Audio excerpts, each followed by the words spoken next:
O Justiça e Você está no ar.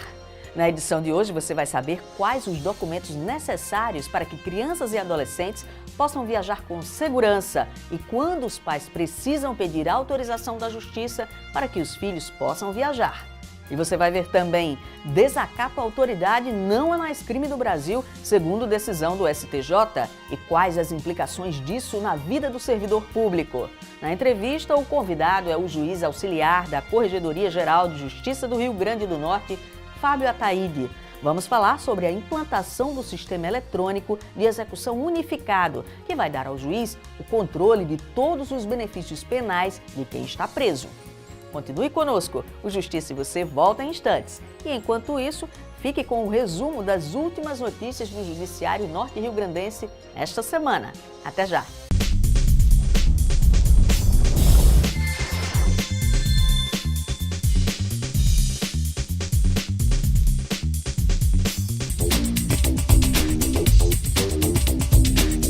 A 7ª edição da Semana Nacional da Justiça pela Paz em Casa acontece entre os dias 6 e 10 de março. O juiz Davis Marques, da Coordenadoria Estadual da Mulher em Situação de Violência, falou sobre a programação especial preparada pelo TJ Potiguar. O Tribunal de Justiça vai fazer a abertura na comarca de Goianinha, onde teremos diversas ações voltadas ao combate à violência, destinadas à população em geral e destinado também aos funcionários públicos que trabalham com a temática, assistentes sociais, psicólogos. Além disso, teremos também o lançamento da Sala Lilás, tanto na comarca de Goianinha quanto na comarca de Macau. Teremos também uma audiência pública que ocorrerá na Assembleia Legislativa, voltada para a discussão do feminicídio.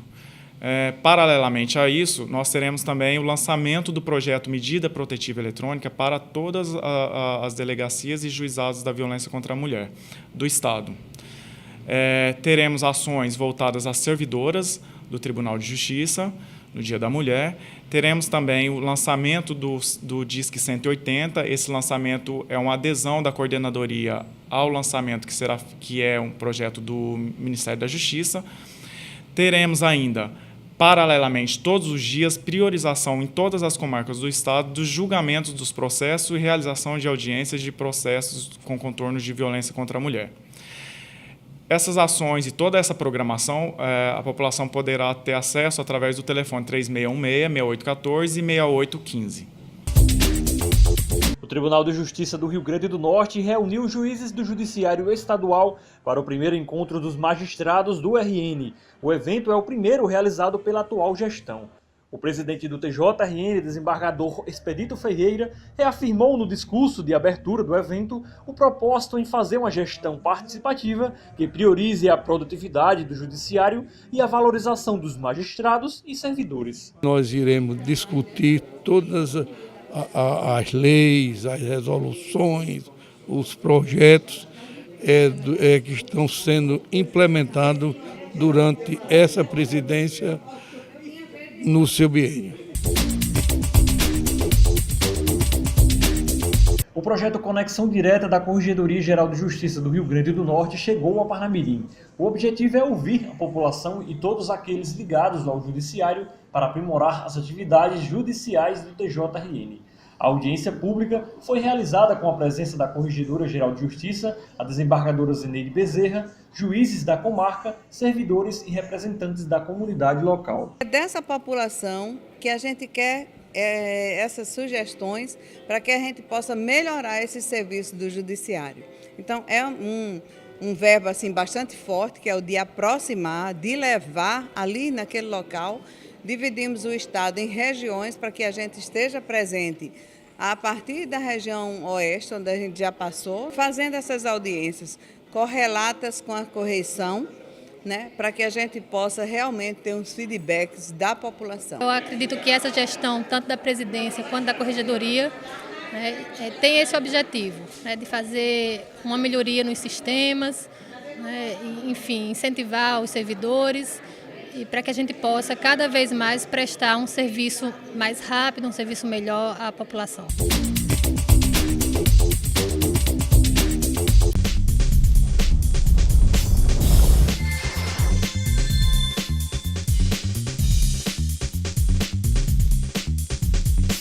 Viajar em família normalmente é sinônimo de diversão, passeios, lembranças que irão permanecer para sempre na memória.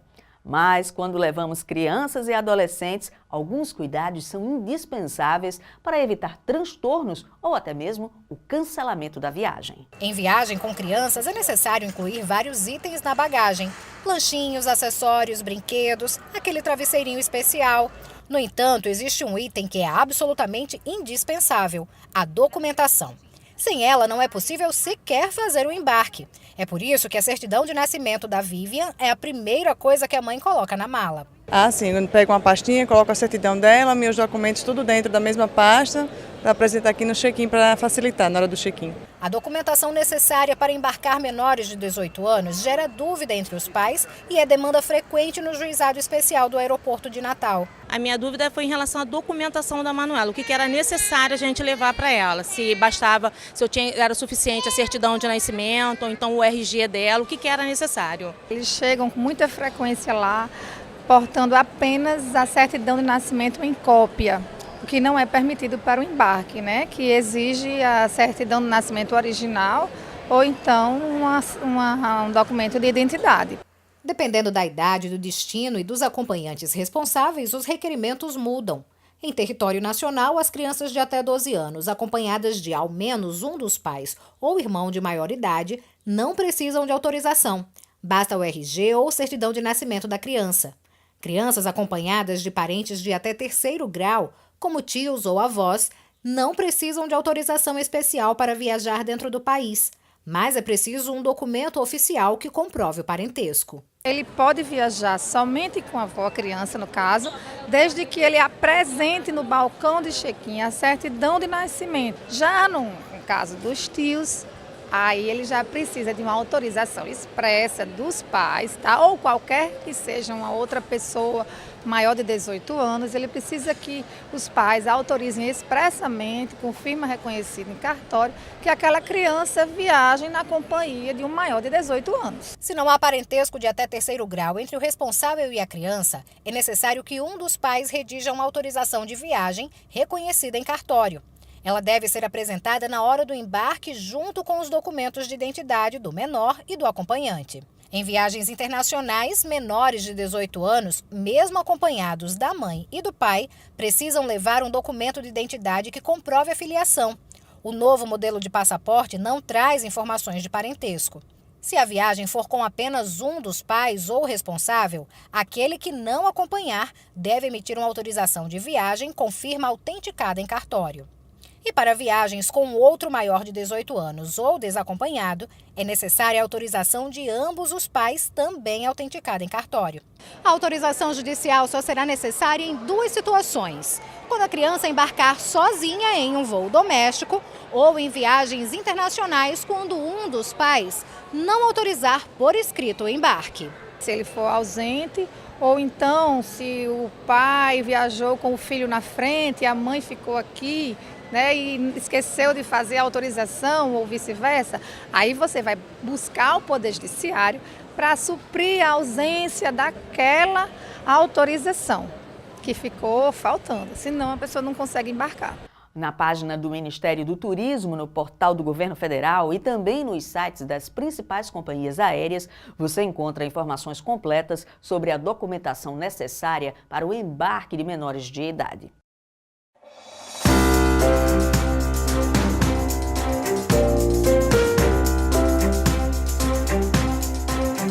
O juiz Daniel Monteiro Dias, da 8ª Vara Civil de Natal, determinou que a MEDMais Assistência Médica custeie integralmente cirurgia odontológica ou efetue o ressarcimento dos valores gastos a um paciente usuário do plano de saúde desde 2007.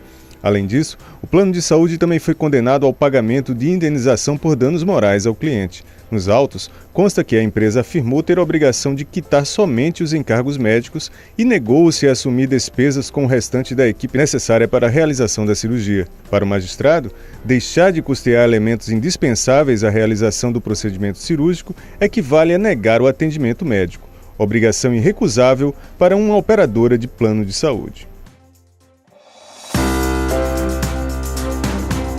Vamos para um breve intervalo e voltamos em instantes falando sobre a implantação do Sistema Eletrônico de Execução Unificado.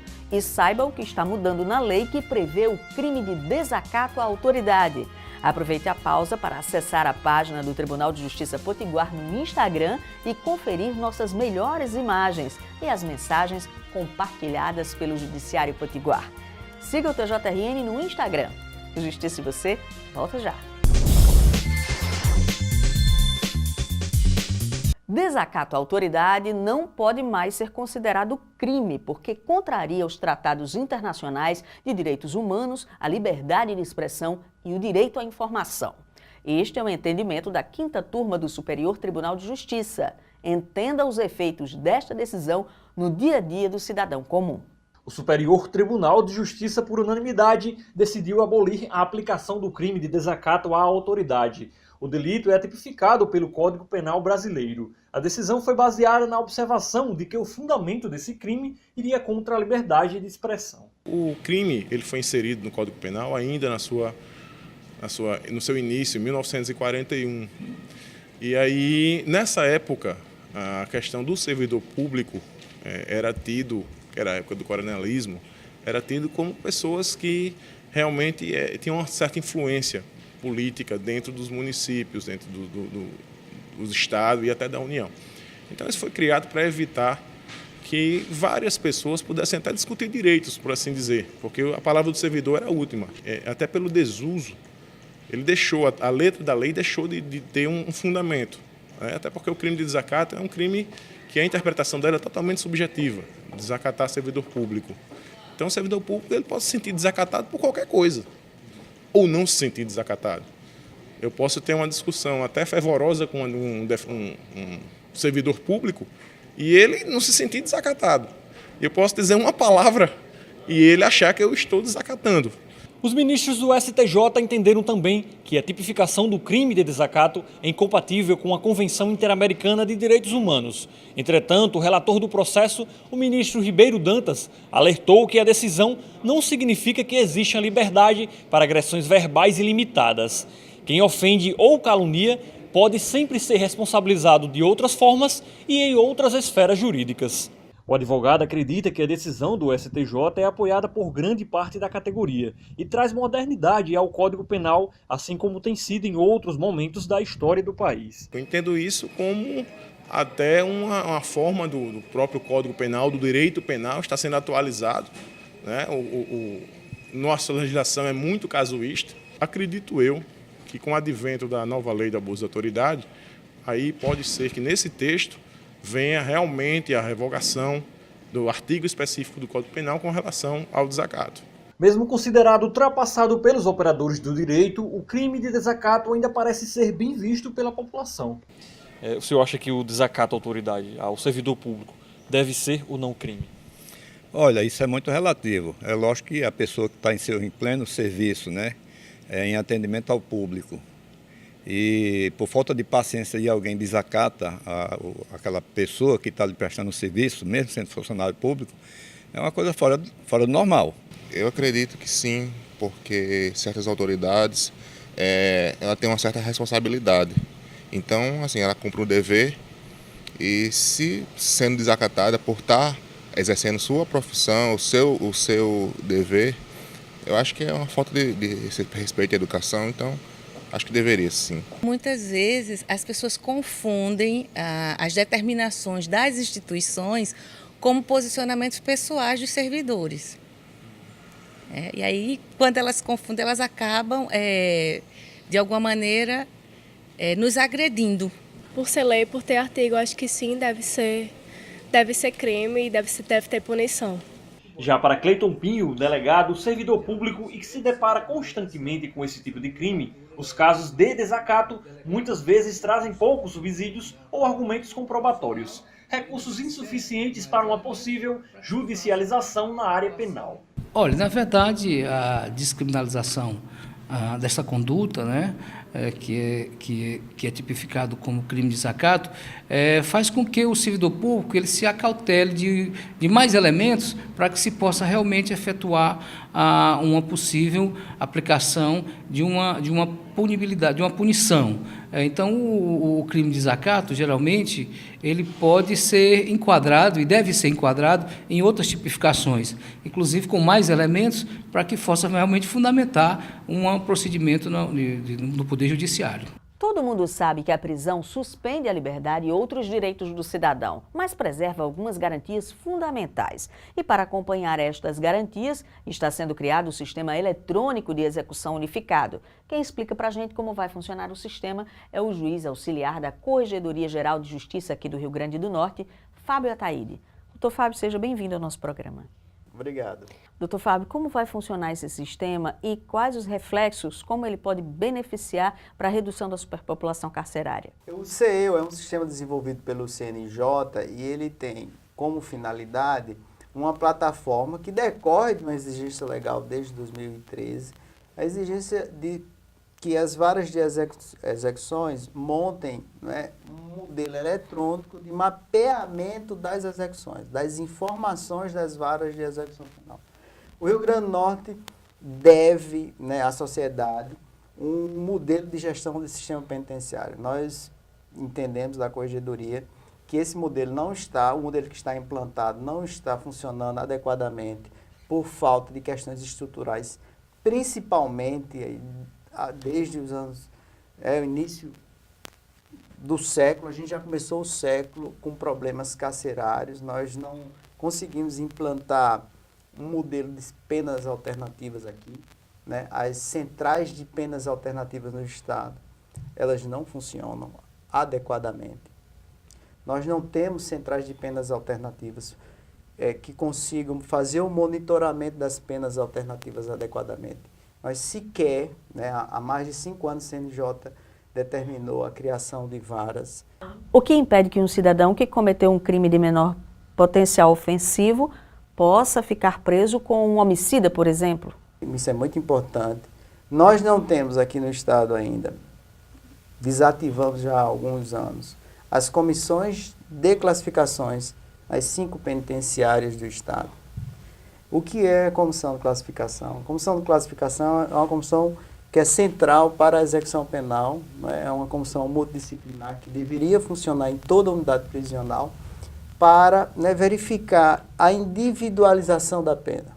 Que é uma garantia do Código. Que é uma garantia. Se a gente tivesse essas comissões de classificação, facilmente nós teríamos o histórico de cada preso do nosso sistema penitenciário. E esse sistema trará essas informações, quem é quem, quantos são os presos? Também nós não temos no Estado há vários anos, já não temos as comissões de classificação, nós não temos exames criminológicos.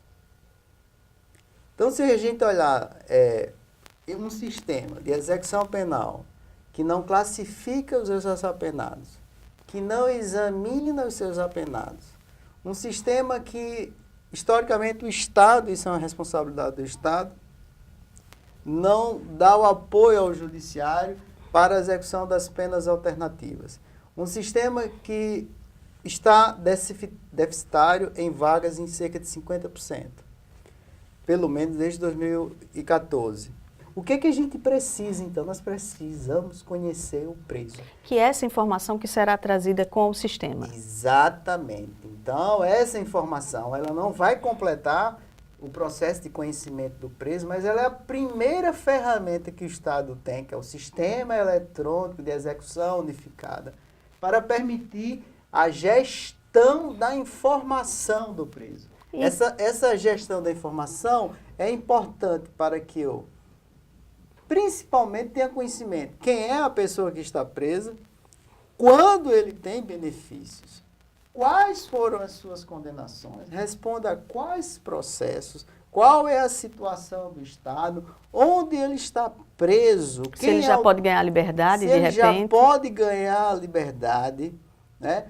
Emitir relatórios estatísticos, e esses relatórios estatísticos podem ser emitidos mensalmente. A partir dos relatórios estatísticos eu posso obter informações que vão orientar a política criminal e penitenciária do Estado, orientar a política dos conselho penitenciário, a política dos departamentos do Estado de execução, a política do judiciário junto ao grupo de GMF, ao grupo de monitoramento e fiscalização. Quando o sistema começa a funcionar, afinal? O sistema já está em fase de implantação. O sistema já está em fase de implantação. Agora, na gestão do desembargador Expedito e na gestão da desembargadora Zendeide na Corregedoria, foi montada uma força-tarefa para que haja uma expansão. Nós precisamos implantar isso rapidamente no Fórum de Natal, em Parnamirim, em Nísia Floresta, para que eu possa conhecer a realidade. Além disso, o que é extremamente preocupante aqui no Estado, e isso foi motivo, inclusive, de uma reunião que já tivemos com o secretário, várias reuniões com a SEJUC, é que a jurisdição está sendo impedida de exercer a sua atividade regularmente aqui no Estado. Por quê? O Estado, ele determina quais são os dias que o juiz pode marcar a audiência de réu preso. Por causa da estrutura, então, né? O juiz está impedido de trabalhar. Se a gente não marca as audiências de réu preso, o que é que acontece? Os processos vão demorar mais, os processos de réu preso vão demorar mais do que normalmente deveria. E se os processos de réu preso demoram mais, esses presos vão passar mais tempo encarcerados. E se passa mais tempo, aí, consequência disso é acumulando o problema de encarceramento em massa. Doutor Fábio, muito obrigada por ter vindo e nós vamos continuar acompanhando esse assunto. Obrigado, eu que agradeço. E o Justiça e Você volta na próxima semana, mas a gente continua ligado. Os canais você já sabe, são o site do Poder Judiciário e as redes sociais. Nós estamos no Twitter, no Facebook, no Instagram, no YouTube e também no WhatsApp. Siga o TJRN e continue bem informado. Até o programa que vem.